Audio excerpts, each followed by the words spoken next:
Okay, I'm using round function, right, inside Python. So this is Python over here.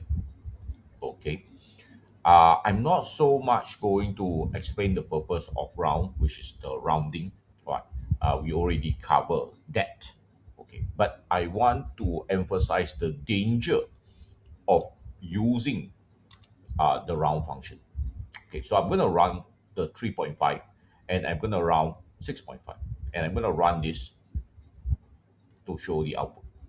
So 3.5 is rounded upwards to 4. But 6.5 is not rounded upward. It is rounded downward to 6. Why? Because both of them are zero point 0.5. So why did one round up and the other one round down? That is the danger. Okay, why?